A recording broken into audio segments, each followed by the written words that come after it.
put on a criminal amount of soy sauce, of sunscreen before I left You the have house. light eyes just like me. Oh, Very light eye guys. hey, Cheers. cheers.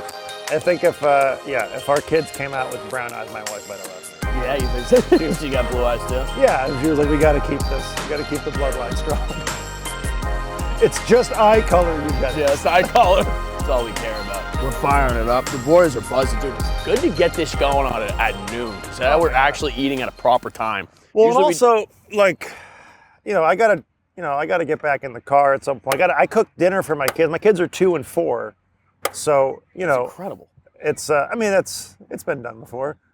Yeah. But Well, I'm saying the cooking dinner every night. oh yeah, but they eat at like 5, which means if we did it at 2, although it's going to be interesting. I've got my book tour coming up.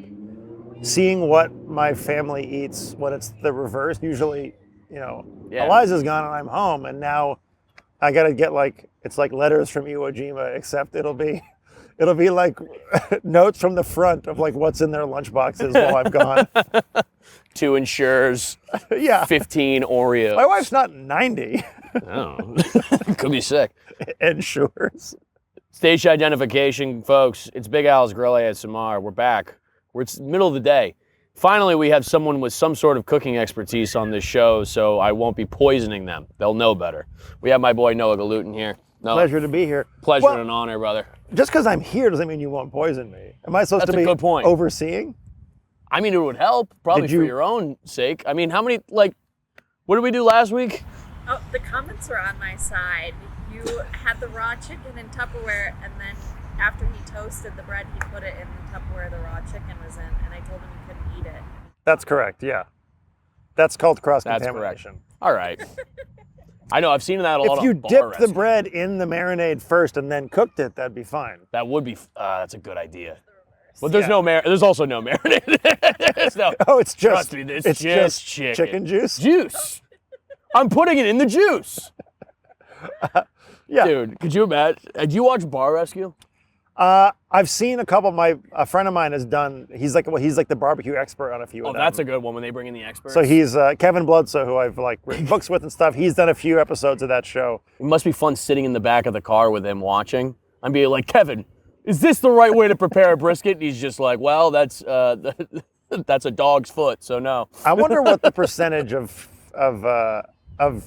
restaurants are still up and running from that show. Oh, it's very few. I think it's low. Trust me, dude. They do I'll watch till the very end to be like, it'll be like 6 months later. They decided to change the name back to Spanky's Ding Dong Palace. Yeah, everyone's dead. It's always, dude, it's my favorite thing where it's just like this guy who's hemorrhaging money on his restaurant. Uh-huh. And here is a professional restaurateur. Yep. Here to be like, you need to do this, this, and that. It'll just be like, I'm not taking down the blow up doll. I always wonder about that. I assume their goal is just to be on TV and think that will save the restaurant. I don't And even they don't think so. they. But then why would you? I think do they it? think they're just going to get a remodel for free. Oh, that makes sense. I think they're going to get the remodel and then be like, well, it'll be fine because I could, go back to having all my waitresses wear thongs again. It's always something disgusting, dude. There's a pizza expo in Las Vegas, which is it's like a trade show, but a massive, because obviously the pizza business is a gigantic business. And it's evolved over the years. I've gone for I've helped open some pizzerias and stuff. And they'll have everything from super high end, Forza Forni ovens from Italy, and these great pizza makers come to show their stuff off. But then there's also stages with girls in bikinis selling wing sauce. Nice. And the idea to me is so funny that you go to a trade show and a girl has her breasts out and you're like, you know what? I'm going to order this sauce for my restaurant and do a full year supply of this because a girl winked at me at a trade show in Las Vegas. And just that level of that working is astounding to me. I mean, fuck business. Let's just, it's trade show time. yeah, a third tier, Vegas trade show girl. Bro, you give them their card and you just go, hey, I'll see you after. I'll be at the hotel bar. See what happens. And she just shows up with wing samples. Yeah, it's some fat guy. She just shows up fully clothed with wings. I remember a guy tasted me on sausages there at the trade show, to be clear. And he goes, I'm going to take you on a journey from mild to wild. And I was like, he's definitely said that 400 times. All right, so here's what I'm doing right now. I don't know if So you're what are we familiar working with with? cleaning the grill. Yeah. You can read the section in the book about it if you want. I know, I'm very excited. Dude, Noah's new book is coming out. What is the date exactly that's coming May out? 26th. May 26th, everybody. Folks, if you're like me, and I'm assuming most of you are, upstanding citizens, patriots, people that care about their dogs and their girlfriends' dogs as well. Humble brag. Arigato. Shout out Okinawa. Shout out Okinawa. You should get this book because it's going to give you the ifs, ands, or buts about everything grilling related. I mean, especially when it comes to keeping your grill clean, which I've not read that part yet because, my God. The good news is fire helps. Fire, keep it, get it warm. I mean, hot better than warm, I would Hot- say. Yeah. Hot over warm. That's a good. But I'm also going to oil this up before we get fired up too. So I'm just going to get all the crust out first. And then Father's Day is coming up. Ooh. I'll tell you what, that's a great thing to buy and give to honestly anybody, but you know, your dad, your husband. My dad would grill all the time, even when it would be like snowing out in Boston, and he would just, because it's just so easy, and it's like once you got all the stuff prepared, it's like boom, 3 to 4 minutes on both sides, you're in and you're out. Today we're doing swordfish. You excited about that? Ooh. Yeah, I'm doing the swordfish. I was like, because I'm a big fish guy lately. Yeah. Love like a light, healthy fish. I think I'm gonna be off beef for like a long ass time. Oh, interesting. I just, dude, the more I think about it, the more I'm like, why do if the prices keep going up for beef, why the fuck do I keep eating it, number one? Number two, like, I know what they do in these slaughterhouses. Like, they pretty much have, like, bobcats, like, picking up and, like, doing flips with these cows, you know what I mean? It's fucked up. Yeah, I mean, it's a complicated. I've reported on stuff like this too, but every industry is fucked. But the seafood one is fascinating. So I was working with a friend of mine who used to run the UCLA Institute of the Environment Sustainability, and he used to run the aquarium of the Pacific, and he's like a scientist, environmentalist. And I was writing about seafood, trying to figure out, like, it's really hard to think about sustainability with seafood in a way that actually makes sense. Yeah. If you download like the apps, it's still confusing, like where it's from, what type of fish it is.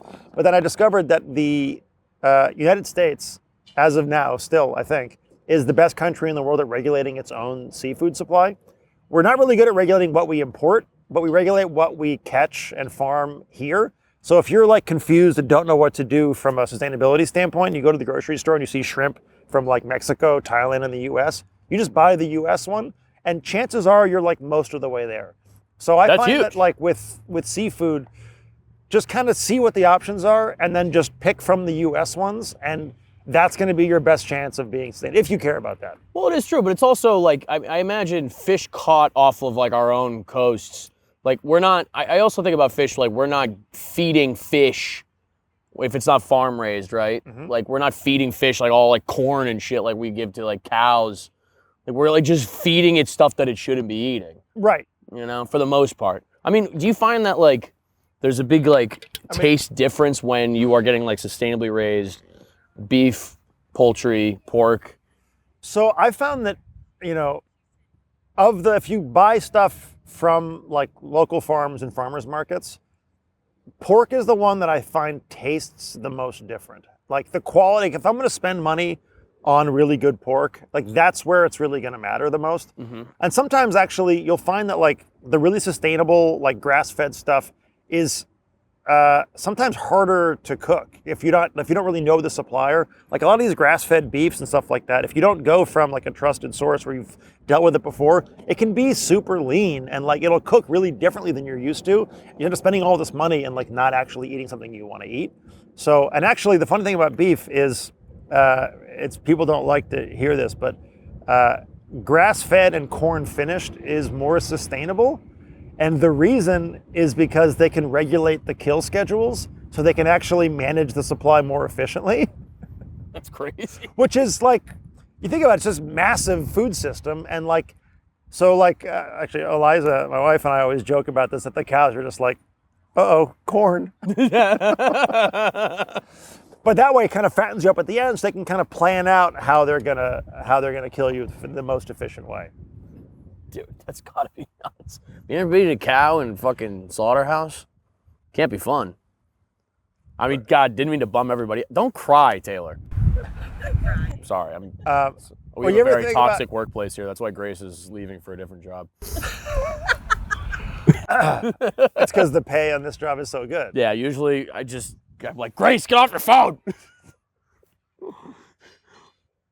I do have a lot of grill-related questions, man. Right. I really enjoy just the act of getting people together and doing this around a grill. That's why I like to do make my own pizza at home. Mm-hmm. I think pizza is like one of my favorite things to fucking chef up. We started recently back at my house in Boston. My dad would sometimes cook the pizza on the grill, which I find is like a lot like putting a hat on a pizza. Like, what is the fucking point? You know what I mean? Yeah, I find that Have you ever done that? I have. I find I can make really good pizza in a regular home oven better than I can on a grill. Absolutely, right? Unless you're doing like a flat iron, whatever. It's just kind of, it's more of a gimmick than a function to me. Okay, we're gonna do a little graza. We got our private equity olive oil here. I mean, our hedge fund olive oil. Wake me up when you find a brand that's not private equity, VC funded. VC funded. That's kind of, I have like a whole rant about this of like. Go off. Well, this is the place to do it. For me, I know I come from the restaurant business, and so like the VC-ification of the restaurant business drives me crazy. And I get why people do it. You want to be able to, grow your business, make money, get a liquid exit. And, but what ends up happening is you sort of create this like outdoor upper middle class mall version of America. And you go to these like stretches of the city, and it's just like, it's the fucking third location of this place, the fifth location of this place, the sixth of this place. And like, it's to give us this impression of something special and cool, but like, I don't know, call me whatever you want, but like, I miss the days of like, you live above the restaurant, you've been making pizza every day for 70 years. Your family hates you. Your son's on opioids. No, and then what happens is your kids take over the business. They start using cheaper providers. They start opening in like Los Angeles and Las Vegas. They ruin your family name, and they make a little more money on it. Dude, pretty much. DeFara's in Vegas, like there's a ton of them, man. Oh man. And then this new generation of pizza makers then comes up, and they kind of like my buddy Frank Pinello in New York, where he grew up in Brooklyn, and he went back to Italy for the first time, and he came back to New York, and he was like, their ingredients are so much better than ours, but I like our technique more. Like American, like New York style pizza, I like the technique more than like a Neapolitan pizza. So he was one of the first guys in New York who started a pizzeria using really high quality ingredients, but using like New York style techniques. Now there's a whole new wave of great pizzerias in New York and doing this stuff. A lot of these like old legendary places that kind of, they're using like, Cisco garbage flour and pre-grated cheeses, and they rip cash because tourists show up and the ovens are good and the technique is still there and it's solid, but then you start to like get these next levels of people doing it, and it's it's happening in a lot of stuff. Barbecue is that way now too. A lot of the new guys are making incredible stuff. Yeah, I remember, I don't know how often you've been to Boston at all, but yeah, decent amount. But like Pizzeria Regina. Oh yeah. In the North End. Yes, That was our go-to pizza place as a family growing up. I think I went there with Hunter Hill. You know Hunter? Yeah, I love Hunter. Yeah. Hunter's the man. And since I think like COVID, pretty much like it just completely went downhill, and it's like you could tell like some people like just probably like retired or done, and then it just became like, who gives a fuck? It's a tough industry, so I'm not here to like tell people, don't trying to find a way to make money on it, but I'm always like stunned by like if you open a restaurant and you don't give a shit, I'm like, there's easier ways to make money. Like, what are we doing? Like, you sometimes, like the first time I went to like Restaurant Depot, which is it's like a supplier for a lot of like restaurants. Dude, my uncle goes to Restaurant Depot to get like all the towels. Oh, there you go. And so like my uncle doesn't use any paper towels. He's just got like a stack of like rags that he just he uses for everything, and I'm like, that's a move. But like when you walk through like the frozen, like say like Chinese food aisle there, you realize why every mediocre Chinese food place tastes exactly the same. Because these are the frozen egg rolls, this is the sauce, and the pizza aisle is the same thing. This is like cooked, meat topping. It's like, like sliced frozen, like gyro meat. And you start to see like why, how you end up having cheap ass restaurants that make food that all taste kind of the same. But I think they just really do a good job nowadays of tricking us. And when I say us, I mean like people 35 and under. You know what I mean? Where they're just like, no, but we're doing the lettering. Definitely not 35 and under, but I appreciate you putting me in that category. Yes, you are. Come on. You're what do they say? Wait, what's the word for fucking Italian friend? Paisan? Yeah, there we go. I'm a quarter Italian. Dude, I'm fucking half. All right? Half Irish, half Italian. It's the only inbreeding they allow in Boston. So you're qualified to drink alcohol. Dude, I'm qualified to booze as hard as possible and make pizza drunk. I'm like Russian, Italian, Irish. So that's all the perfect stuff. Full Full That's guy. why I can, at 40, whatever I am, I don't even remember, 43, I think. I'm one of the few people left my age who can have 3 martinis and be fine the next day. That's awesome. Dude, come on around. Let me show you what I did here. Let's see what we got going on So here. we did take a little swordfish because you saw fish steaks. Yeah. So I went and I said, all right. Quick grilled fish steak. There you go. Simple. Simple. Easy guy stuff, okay? All I needed was mayonnaise, kosher salt, 1 teaspoon dried oregano, and a steaky fish. Yeah, so one of the things I think about too is like, people get too hung up on which fish they're gonna get. I only eat this, I eat mahi-mahi, or only this. Yeah. And so when you understand that like with fish fillets, my buddy Ari Collin, in fact, this is his restaurant, Found Is this Oyster. Is this on? When you break it down into categories, Sorry, dude. I'm just literally so bad at doing my own show. It's like kind of crazy. that's all right. It's like actually insane how I've fooled everybody into thinking I'm this comedian who has it all together. Is that some people think? Yeah, no. Because I'm not doing that good of a job. So the way we kind of talked about it, my buddy Ari, who's got this place Found Oyster and a bunch of really great restaurants here, and he's like a Charleston seafood chef, is if you break them down into categories where there's like steaky fish fillets, like mild and flaky, and then crispy skin, like skin on fillets, then you kind of think about it in those categories. You can basically cook any of them the same ways if they're in those categories. So like a super mild flaky fish is not the best grill fish that's going to fall apart on the grill. You can still do it. You have to be very careful. You have to put probably tinfoil down.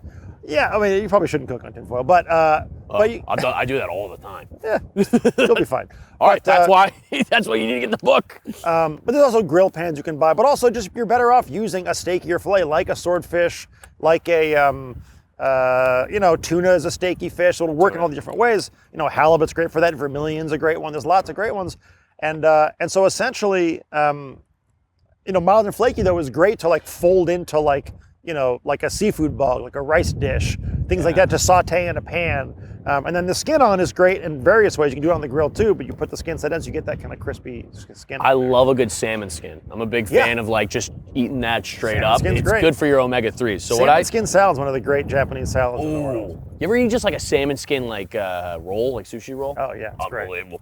So this is a trick from the same guy, Ari. If you put just a little thin veil of mayonnaise on a piece of fish, it basically makes it non-stick. It's not even for flavor. You have some crude mayonnaising. That's not mayonnaise. That's Greek yogurt. Oh, there you go. So I'm really mixing it up. But so It's a substitute. You can do that. you can, although the reason you would do mayonnaise is because it's like a hyper emulsified fat. So it basically, what it does, and yogurt is great on a grill, but it will tend to stick sometimes. So we'll see what happens. Well, that's why I oiled it down. You'll be Hopefully fine. that works. But the cool thing with the mayonnaise is it basically will make even a more delicate piece of fish really non-stick. Okay. It also helps it brown well, and you won't even really taste the mayonnaise on it, just like a quick little flip on it, and it's a great little trick. I'm also I think I might hit this a little bit with a little bit more. Get in there. I like a little bit of OV, you know what I mean? A little bit of grazza, shout out BlackRock. You're just getting like slightly more Italian every time you say grazie. At this point, I'm just grunting. Just like it's gonna be gabagool by the end of this segment. Dude, I've been rewatching The Sopranos. That's when you know you got to get back into therapy, right? Dude, my favorite line from that show ever was Tony Soprano explaining how he explained that his daughter was dating a Jewish person. Oh yeah. He goes, she's dating an Ashkenaz, which is just the greatest. What do you call him? Jamal Ginsburg? Dude, Ashkenaz. that show, it's like kind of low-key a comedy, isn't it? Yeah. Also, He was gay, Gary Cooper? I think I can't tell how much of it is on purpose or not, but like the food is such trash on that show. Yeah. Like when like Matt what's the I'm blanking on his name. ZD? No, what's his name? The Michael Imperioli. What's his character's name? Oh, Christopher. Christopher, when he's like hanging out with like Alicia Witt and they're doing that like prepping for like a movie idea, takes him to his favorite slice shop. And it's like the worst looking pizza I've ever seen in my entire life. If they made that show now, they would like Mario Carbone would be consulting. It'd be beautiful, like the Bear style food stuff. And part of it, I think, is the idea. I think it's on purpose because like it's the end of the golden age. Yes, of course. So everything sucks. The whole show is a metaphor for like how the American excellence is gone. Yeah. Like everybody this is all towards the end. Yeah. I mean, just that monologue at the beginning of the show where he's just like, I feel like I came in at the end and it's better to get it on the ground floor. I'm like, I have so many like working theories. Man, Where do you feel you are in comedy in that? Oh, like what do you mean? Like what was the best ground floor to get in comedy? Like, when would it have been the best time for you to like be? What era? Oh, dude. Is it like if you hit, you have a sitcom automatically? Yeah, I mean, that would be sick. I mean, like all those guys in like the 70s and 80s, really, like, if you got in at like 79, like 80, and you could get like the sitcom, I mean, because then now you're just revered as like a legend. Right. I'd say probably the best time to get in would be like early 2000s, because then you are still only graded on like, oh, they got the Bobcat out. You're only really graded on like your merits, and they're like, you are just a funny person, and we heard about you, and we're taking chances on you. And then through that, they like give you leeway. Whereas like the need to constantly push out more and more stuff all the time is the only thing people grade you on.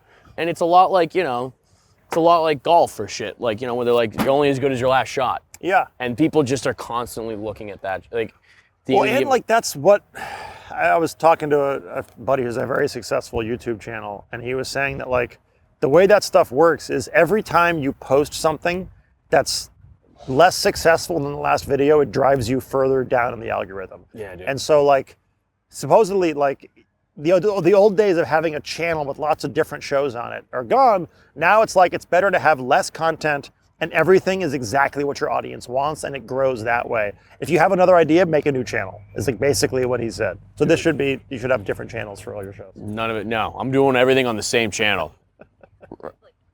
We have one other thing. I did an entire series where I use an overhead projector, and I just talk about like different bullshit. Like last week we did China maxing. What is it? China maxing. Yeah, like why is everyone into Chinese shit so much now? Oh. And it's because they're using their soft power to influence us in secretive ways. I mean, or it's just a really old culture with lots of great stuff and a ton of people influencing everybody. Absolutely. Totally hey, big merits to the Chinese culture, but I'm like, I think everybody's looking at America and being like, we're gonna be a surf kingdom of this place sooner or later. We're all gonna be learning fucking, what are they, Mandarin? Yeah, that's one of the languages they speak in China. Arigato. Papa squat. So how much time do we usually wait for the fish steak? So to me, with a piece of fish, the trick to it, I mean, look, there's like a masculine bro concept that's like terrified of using a meat thermometer. I am, yes, that's me. Which my father-in-law's that way too. And I'm like, the only way that you should ever not need a meat thermometer is if you're working on a kitchen line where you cook the same piece of meat in the same conditions all the time. Yeah. If you want to actually nail it. Well, that's what I am. I have like line cook energy, okay? Sure. I smell bad. I give myself, rashes. I don't have a bed frame. That's my life. And then in about 6 months, you'll go on a Coke bender and I won't hear from you again? Yeah, and you'll be like, God damn, that was the best swordfish I ever ate. So the trick to me with fish oftentimes is if it doesn't want to flip, don't touch it. And so if it's sticking at all, leave it alone and then wait till it'll release itself naturally when it's ready to go. Are you how many flips do you, I'm only a 1 flip or a 2 flip guy. Depends on what I'm cooking. On a fish, 1 flip, you're done. Also, a lot of times, if you don't have like a super hot grill, I'm like turning the camera now.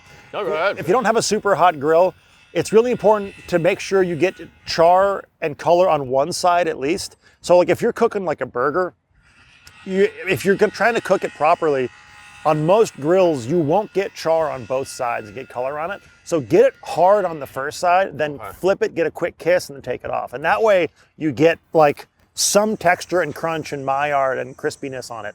And so I find that's a big key to this stuff too. But you know, time stuff, I don't know your grill. This thing's a real trooper. You want to take a look? I know you're about to pop it off. Well, also with this, like I'd rather have color on it, and I'm not worried about it cooking through with being covered. So if getting more direct heat means you're getting more color on the outside and less cook on the inside. Absolutely. So that way, you're getting that color on it, then we'll flip it, get the other side, and we're good. But like if I'm cooking a steak, I'm flipping constantly. You are? Yeah, because with steak, it's a funnier thing, because basically, unless you're doing like a reverse sear kind of thing, with steak, what you want to do is be able to get as much color on it as possible, so you're flipping constantly, and it's also allowing it to rest, so you get less of that like gray band in between kind of the medium rare or medium, whatever you're trying to get to, and that crust on the outside. So the more you flip it, the less gray band and the more like char crust. And when you say gray band, you mean the band going through the middle. So you're trying to No, the gray on the outside between like the pink middle, then you have like gray, and then you have your crust. And you want less of that as you can. Yeah. Why is that? Well, because you want to figure out what your ideal temp is for your steak. You want as much of it to be that as possible. Okay. And so if you want a medium rare steak, you don't want it to be medium rare for like a slice in the middle and then well done on the outside. Yeah, right. So you want to try to get as much balance on that as you can. So it's sort of one of those things that I didn't invent that. People have written about that. But you want like, for me, the way I do a steak, if it's not like my favorite version in the book, I'll tell you about that. The second is you want to go screaming hot and flipping constantly, and you're getting hot, and then you take it off, rest it, it's good to go. How long are you usually resting for? Depends on the size of the steak. Well, that's not a crazy amount. I'll do like 5 minutes, something like that. Okay. But if I do... I'm the kind of guy that likes to eat shit right away, and you're telling me, for most grilled things, I feel like that's not the move. No, especially like chicken, it'll start to like, you want to let the juices kind of settle, and it'll start to like, it'll get rubberier and the juices will run out, so you'll lose that moisture. But my favorite way to cook a steak, which you can't do on this grill, you got to do it on like a charcoal grill, is... Are you a charcoal man? I'm sorry if I'm I believe in both. You believe in both? Yeah. So I like that. Wait, that's a really good way to say it. Yeah. I believe in both. Well, so they're different functions. So like tonight, I'm gonna probably grill something for my family. I'm gonna get home, crank on the gas grill, throw something on real quick, get it off and on. But if I have the time and I want to get real deeper like carnal flavor on something, I'll do charcoal. Or if I want like way hotter than you can get on a gas grill, you can really get those charcoals like hot and going. I mean, if you pile it up enough and you get enough of them going, you can fucking get some real heat on that. Yeah, all right. So like if you're cooking like, you know, like kebabs or something, you want that charcoal, crusty blackening on it. It looks so great.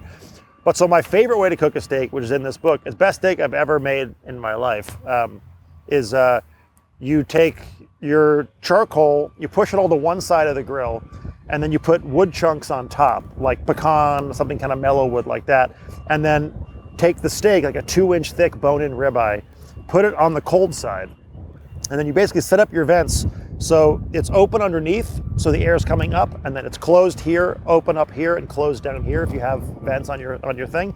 So the airflow is coming up, taking the smoke, carrying it through over the steak, and then out. So you're basically reverse searing, but with smoke flavor. That's genius. So you let it go until it gets to that like perfect temperature you want it to be, where it's like just under where you want it. Then you move it to the hot side, char the outside, gets perfect, beautiful golden crust with this smoke flavor on it, and then take it off, and then I basically slather it with like a fun little butter, and then it's like the best steak you'll ever have.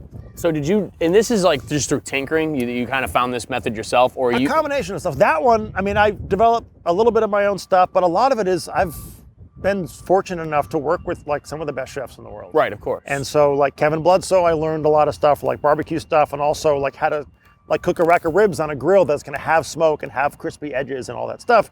And just like, the fish I learned from my buddy Ari Collender, and then I've learned vegetables from Jeremy Fox, like all these unbelievably talented chefs.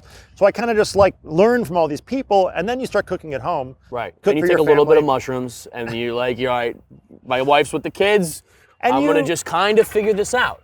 I'm gonna take all the techniques that I've learned throughout the years, and I'm just gonna kind of experiment. And you figure out the thing. Mushrooms, not my drug. You're not a out. mushrooms guy? There's probably a way to do it. One time I was with my wife and I took mushrooms with her, and we were walking to the car, not to the car, to like a restaurant to eat dinner, not talking. And by the time we got to the restaurant, I was convinced we were getting a divorce, and we hadn't talked the entire time. No, dude. I've been there. I've been there without mushrooms. I'm like, wait, do you hate me now? yeah. So just full. Did you get into the internal car? You're like, We definitely didn't drive on mushrooms, to be clear. It's LA, you have to Uber. I mean, that's the thing, growing up in LA, like the amount of drunk driving everyone did growing up, because there was no public transit, there was no Uber yet. Like in like the 90s and early 2000s, I'm just like, I look back and I'm just like, everybody just kind of drove. It was crazy. well, how else are you gonna get there? Yeah. And like, I mean, if you tried to call a cab in LA, how would you even do it? That's a really solid point. Yeah, I don't even- exactly. Not possible. And it's like $1 million. There's no system for it. Okay, so it's not moving, therefore it doesn't want to move right now. I would give it a beat. Yeah. Yep. This is a great rule too. What's another rule, maybe not for fish, but one for like anything else on the grill that you feel is kind of an underrated thing that people don't appreciate? That might be in the book, or it might not be. I don't want to give any spoilers if you don't want Well, to. I mean, one of the things I think about in this book a lot is how much easier it is to grill than it is to cook on the stove sometimes. Yeah. And so I look at the grill as like an extension of the kitchen sometimes too. But like, especially with like family and kids, like when you have like different dietary restrictions and people coming over, if I wanted to cook like shrimp, chicken, and vegetables and steak at the same time on the stove, you're using 7 pans, you're blowing your brains out, you're cleaning your kitchen forever. On a grill, you just put them all in different sections, and when you're done, you just scrape the grill and you're done. Right. And so like one of my favorite things too is like having like a rice cooker, plug it in, set the rice up, go grill a bunch of stuff, the rice is done, and now you have like a starch done, bunch of different grilled stuff, and you're ready to go. Or even like I'll char like aromatics to fold into the dishes too. So like you'll grill a bunch of like onions and peppers or whatever, tomatoes, and then just chop them up and fold them into rice. And it's like a delicious way to add that kind of like unfakeable char to things. Right. The char is like free flavor. Char is a good flavor. Yeah, and it's free. It's not like there's no like, it's not like you're adding a ton of butter to something. It's not like it's like worse for you to char it. And plus you're getting a lot of stuff that's already been on the grill. Based on how you clean yours, yeah. That's how exactly. I'm just like, whoa, more chicken. More chicken. Whoa, nice, more chicken juice. Oh, this tastes like chicken juice and bread. Yeah, chicken. Dude, they're like, he's poisoned me multiple times. Oh, this is not moving at all. Go ahead, please. It's always good. This is the only man I've allowed. No, he's all right. Yeah, he's good. Okay, you want to flip these? Yeah, take him. Sometimes just give it a little light. Ooh. Look at And that. see, now you're getting a nice little char on there, nice little color, a little bit of crispy edges. And then probably, I'm guessing we're pretty close. Pretty close. Because, I mean, how do you like your swordfish? Not too rough, you know? I just think swordfish Is that normal? Is that a good way to say? You know what I mean? Sometimes I cook it and I'm like, oh, I made a brick. Yeah, so swordfish is like, dries out really easily. It's Right. kind of like chicken. People are afraid and they overcook it. So I would say, I mean, based on just touching it, like feel that guy's like, I would say that you're probably like Done. 40 seconds on 40 this side seconds. and you're calling it good. Got But it. you got a nice color on this thing. Get the paper plates out. And that's also why I often wouldn't cover the grill when I'm cooking fish, because you want to get the color on the outside without having trapping in the heat. Okay, wait, so that you should have said something. I did. Oh, It's on camera. Can we cut back to that part? I'm not worried about it cooking through with being covered. fuck! Damn it! This is why, God, there's families here too. There's a legit child and I'm screaming. This is why, like, people are like, man, I didn't know you were doing it in a real ass park. Do you shoot the show here so that people know you're not a registered sex offender? It helps. It helps to know. Or that you're like up for the risk and see if you get caught. Kind of a little bit, you know, the register. Yeah, so I could be like, hey, Gary, remember I stopped by your house to give you that piece of paper? I'm chilling. They said I'm getting good behavior. Yeah, I think these are done. All right, let's do it.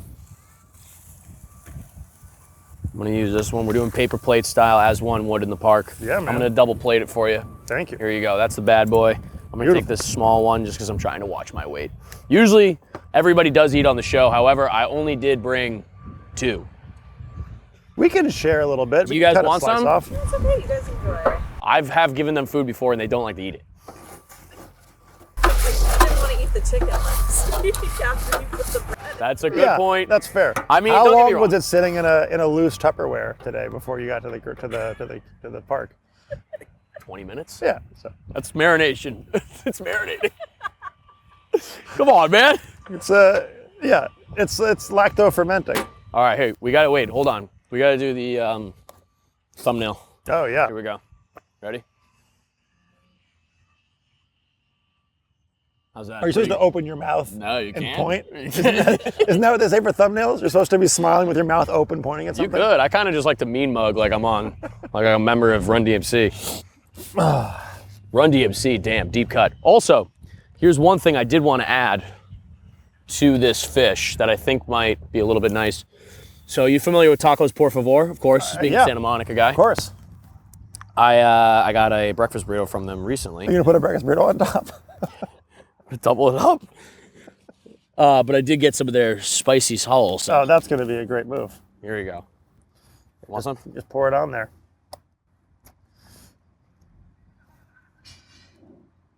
That good? Yeah, it's great. Now we're working it.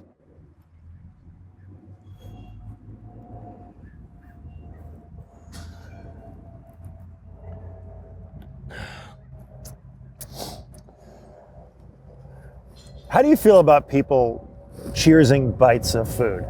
I'm okay with it.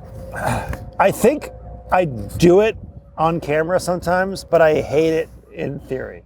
Why is that? It just seems Seems insane. let's I've never done it on this show. we should cheers cocktails Okay. So we or won't do it. beer. No, let's not do it. Totally normal chef thing. Hey, what do you think about it? Cheersing bites of food. Oh man, That salsa's a nice idea on there. this is really, I've never cooked swordfish this well. I usually almost always fuck it up. And now you'll learn how to do it even slightly better next time. Yes, slightly, but this is really good, dude. There you go. Yeah, the salsa's a nice add to it. Oh yeah. I mean, there's Do you find that is there a way that you make like certain marinades or barbecue sauces, or do you keep a stock of certain stuff just to have around when you're like, all right? Because I find as somebody that lives with roommates and I share the kitchen, whatever, it's tough for me to sometimes be like, all right, I'm gonna sit down and I'm gonna make my marinade and then I'm gonna do that part of it. So more often because they're gonna cook it. Yeah, more often than not, I just hit it with the salt, pepper, garlic, a little bit of olive oil, but I mean, look, there's a version of my book that was this every protein that was just salt, pepper, olive oil, and lemon juice. And turns out they probably shouldn't do it that way. So I'm a believer too, I'm a big believer in the idea that the better the ingredients, the less you have to do to them. Me too. And so, if I go to the farmer's market and there's this great local fisherman, he actually catches off the coast of Santa Barbara. It's called Wild Local Seafood. They're in a lot of farmers markets. They're in Santa Monica. They're in Hollywood. Are they in Mar Vista? I don't know. I've been to the fish. There's a fish Do you guy. not leave Mar Vista? Not I was going to say it might be if you wanted to, I'm the fucking stand-up king of Mar career. Vista, dude. The stand-up career, I got to say, it helps if you leave Mar Vista. But And so, Taylor's like, finally someone telling him to shut up.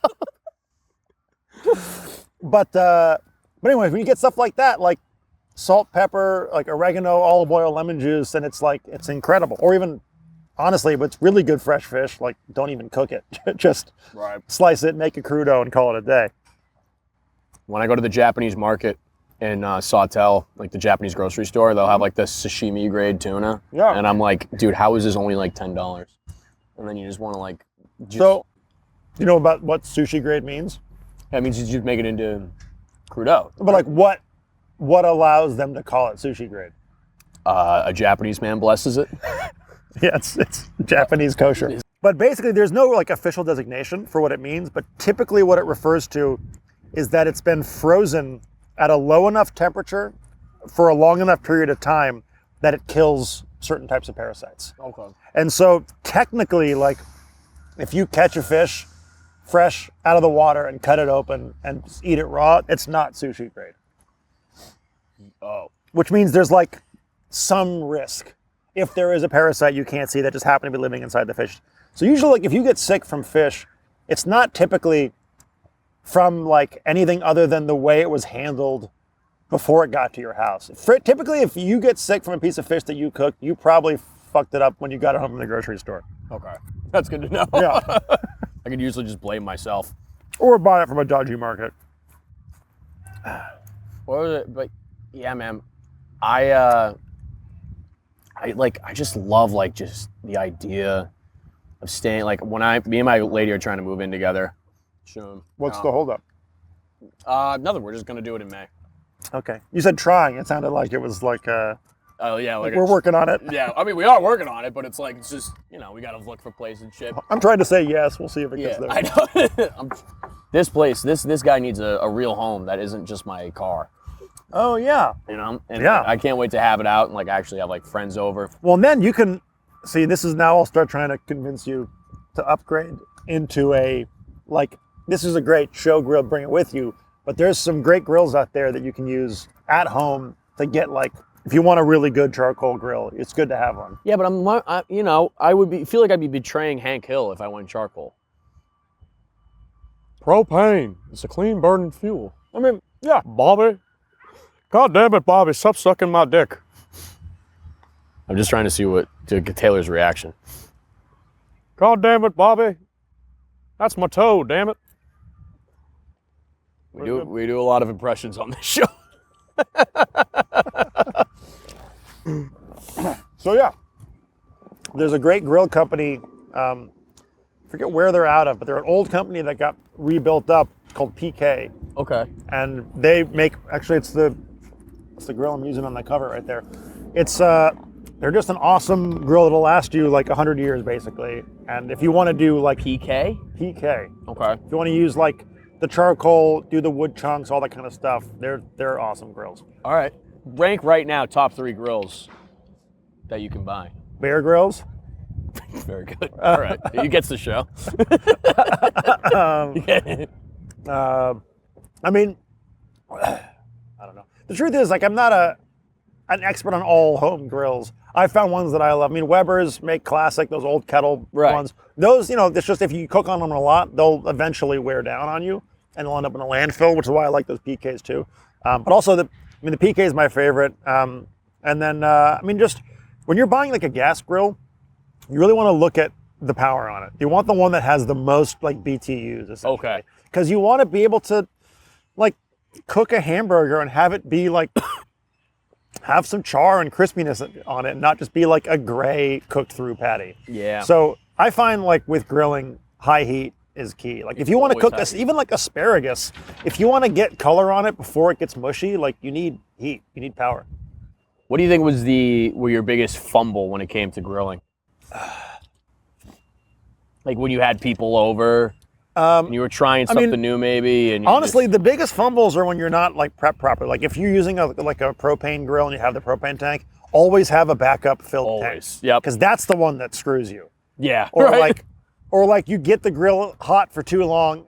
Usually it's like we were drinking and hanging out, and now it's like the coals are cold And now we're like, We well, have no food. We can't make anything else again. yeah, it's like gonna start over again and redo the whole thing. But it works out. I did for a birthday one year. We got a bunch of like pre-marinated Korean barbecue meat from like grocery stores in Koreatown. Okay. Do you not do that? Oh, Dude, my wait a God. minute. That's insane. Yeah, I didn't know you could do that. Yeah, you have to leave Mar Vista is the problem. Well, I guess I'm not going to be doing that anytime soon. But like go to like, honestly, I mean, there's great markets out there, but even if you just go to like H Mart and you buy like pre-marinated bulgogi and then you just like throw that on a grill and you're party. But we did that and I bought all these different, we did a big birthday thing at the house and I lit so much too much charcoal that it was like basically, it was like a fireball inferno of heat. Oh, shit. And I had to like wait like a half an hour for it to die down, then it was too cold. Damn, dude. But we all got drunk and went swimming, so it was fun. My buddy has one of the Traeger grills. Oh yeah. I don't know how you feel. How do you feel about skillets versus grates? Skillets versus grates. Oh, like a grill pan? Yeah, it's like a skillet versus a grate, like a grate we have here in like Yeah. skillet style. I don't know what you mean by skillet style. Like it's just a pan. Yeah, it's Oh, straight. It's like a flat top. Yeah, flat top. It's like, yeah, make eggs and hash browns on it. Do you like that? I don't know. It's fine. I just like, part of what I would like about the grill is having the direct heat. Right. I mean, those things are cool for certain stuff. You can make smash burgers on them, things like that. But I think of that more as like, that's like a short order cook setup. It's a griddle. You can make pancakes. Right.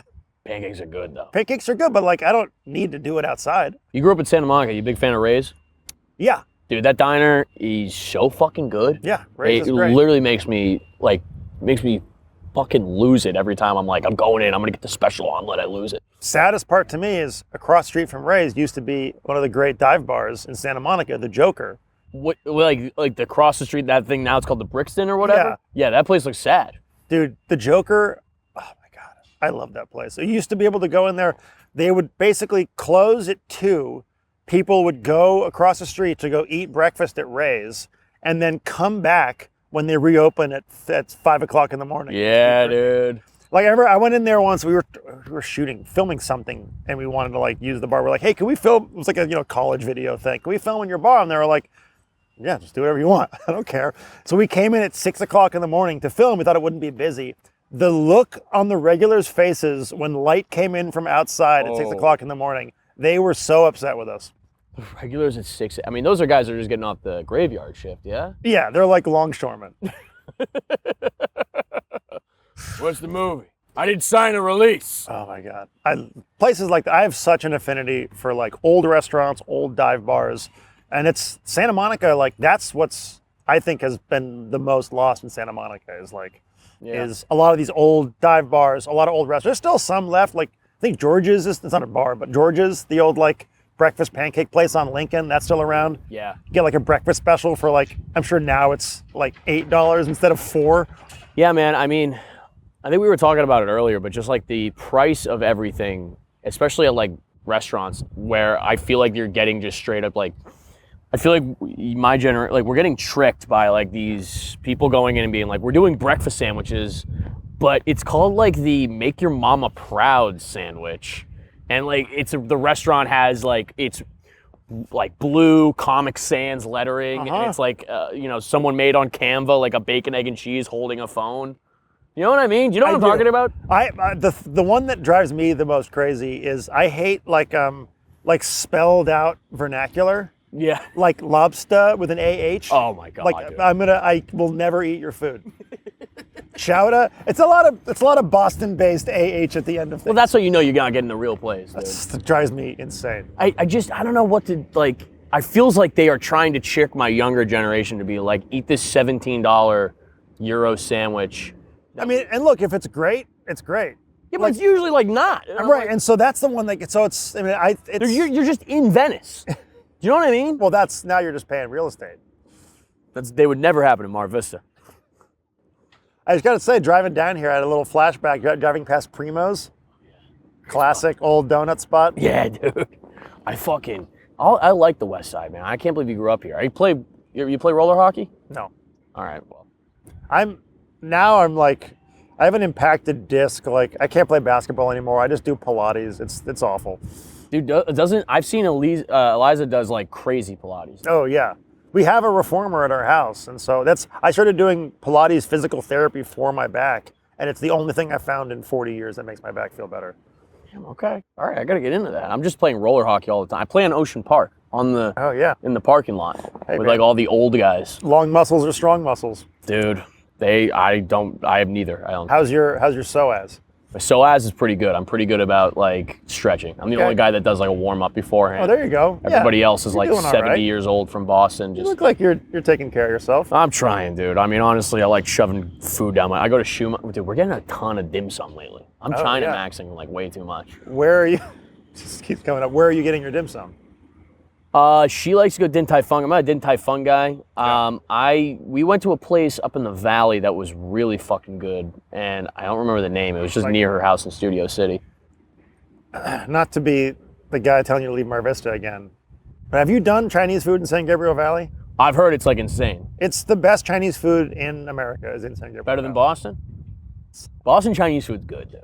Sure, yeah, but the Chinese food in San Gabriel Valley, it's also like you can get hyper regional stuff there. So you can you can get like Uyghur Chinese food. You can get like Muslim food. You can get like there's like all levels of like Szechuan dumpling places and like Hong Kong style cafes. There's like all different regional amazing things. Well, like if I've got like a chef buddy visiting LA, I will take them on a crawl that'll start with like East LA, you'll do like Mariscos Jalisco and like Burritos Las Palmas and like Carnitas Michoacan. Then you go to San Gabriel Valley and you hit like 4 dumpling places and get the one special order at each place. You go with a group, you each go to each place, you hit that dumpling, go to the next place, hit that dumpling, next place, and you sort of like, you get this full like afternoon of all the best bites in Los Angeles. So shit. It's the best. A great idea. Yeah.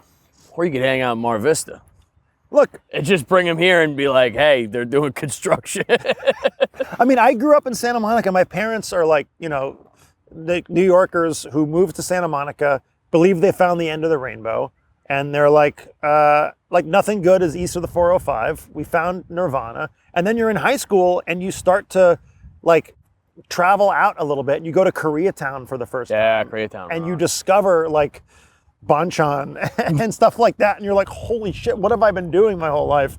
And then you start to really like learn how cool this city is. It is like an unbelievable foods. I remember my buddy, did a rant about this on like one of the pod episodes, but like he was staying in Santa Monica, he's from Boston.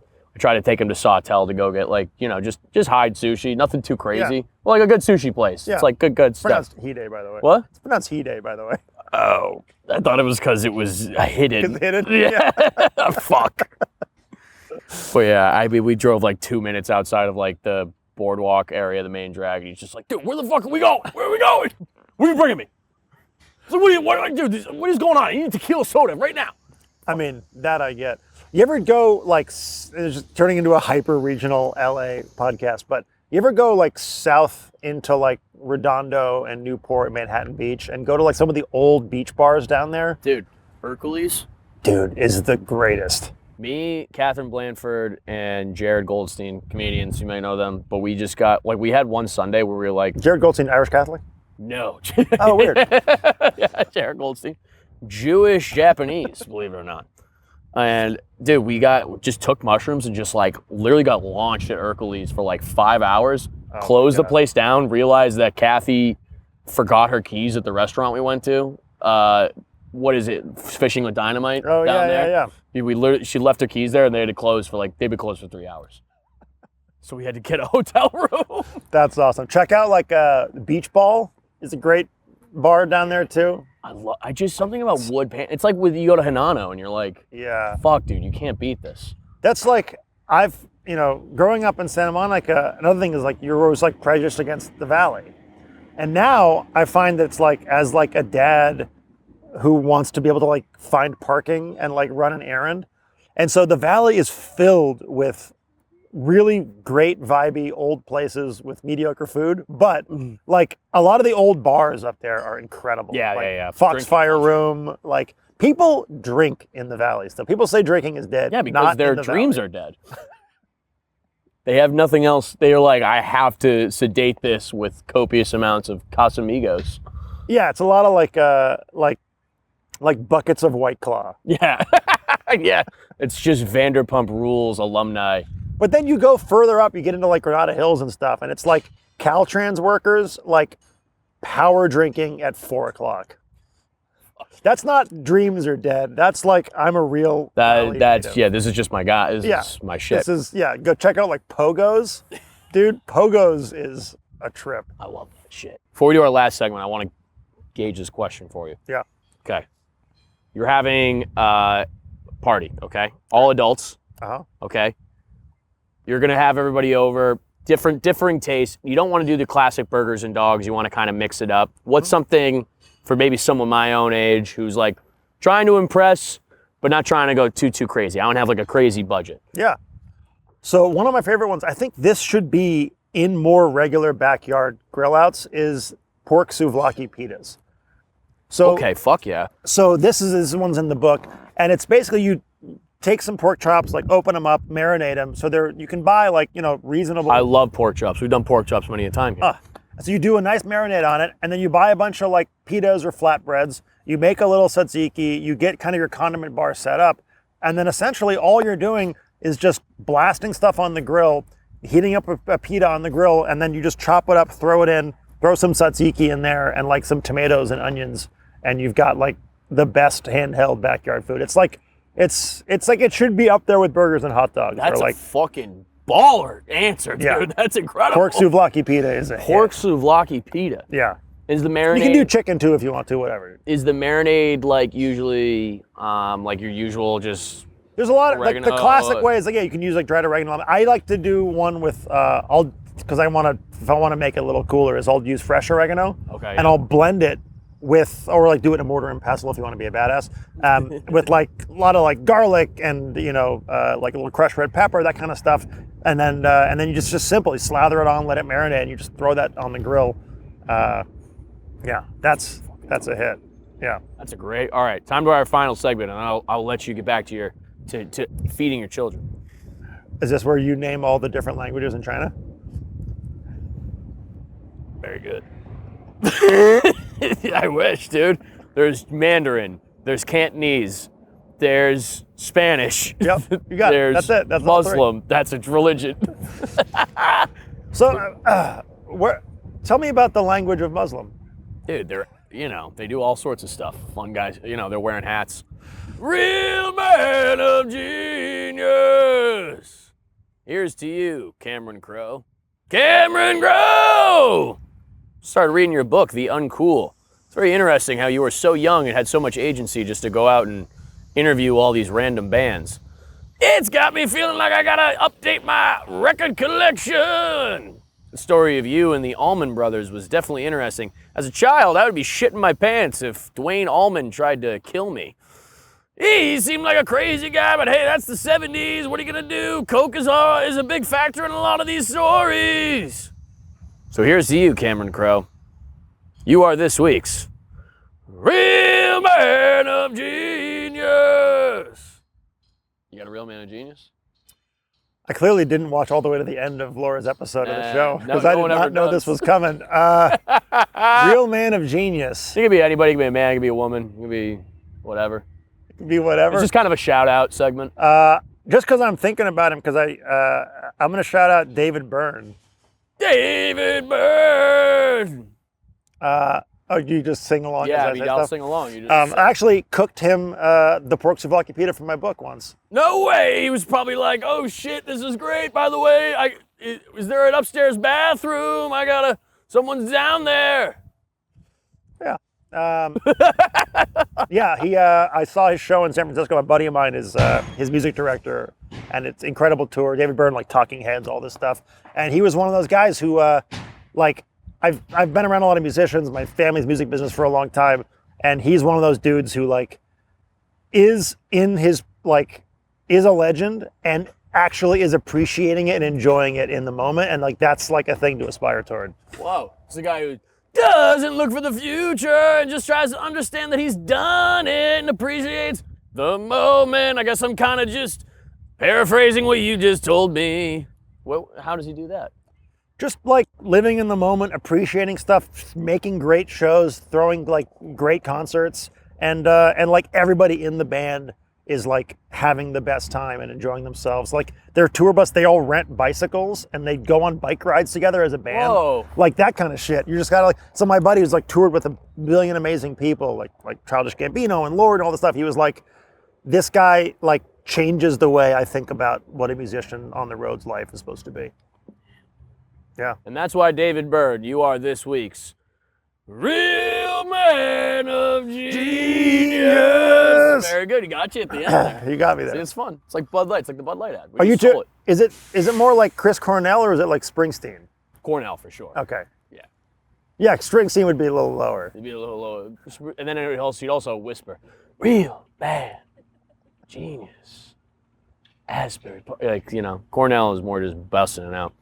Well, folks, please check out Noah's book, Grill Time, coming out May 23rd. May 26th, I think. May 26th. Pre-order it right now, which you can do right now on Amazon, correct? Anywhere, yeah. Anywhere. If you want to buy a personalized copy from an independent local bookstore, order from a place called Now Serving.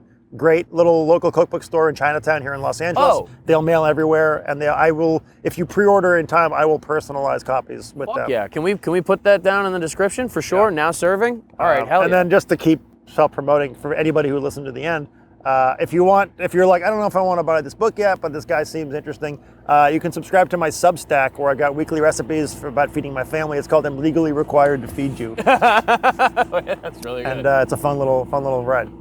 Hell yeah. But dude, honestly, it's fucking banger having you on. I mean, I'll also, hey, come to Atlanta. If you don't come to Atlanta, I'll come to your house. I'll fucking fight your family. Talking to the guy in the Bobcat. Yeah, I'm talking to the guy. I have to direct my rage at somebody.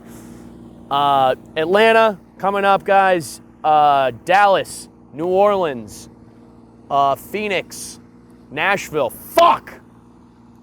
Cincinnati. And Washington, D.C. Washington, D.C. is a big one, and Stamford, Connecticut. Tacoma as well. All these tickets should be live. Please come to a show. It's high ticket warning for all of them. If you want tickets, you can get them. They're available. They're available. But I highly recommend you come. I mean, the show we just did in Philly, shout out to everybody in Philly that came through. Shout out my boy James in Raleigh, by the way. Shout out my boy Matt in Raleigh. Matt took me to the fucking Canes game. That was fucking cool. I just kind of go out and do whatever. Hit me up. I've got food recommendations in many of those cities. New Orleans especially, I need Oh yeah. I've never been, so I'm really excited. Fun. Hell yeah. But anyway, our final word, folks, get your grill. Boys, I know I'm talking to you right now. It's the summertime. This bad Larry, $450, okay? Worth every penny. You can connect one of the big propane tanks to it, or just get yourself a charcoal. Listen, it's time to bring people together. It's the end of the fucking world, okay? Before you get sent off to Iran, why not make a little fucking pork pita souvlaki? If the world's on fire, you may as well cook. Did you pre-prepare that? That was really good. No, man, that's straight off the top. It's straight off the dome. It's really good. It's fucking fire. I saved it for the end, too. You saved it for the end. Well, folks, as always, I love you and suck me from the back. Thanks for having me.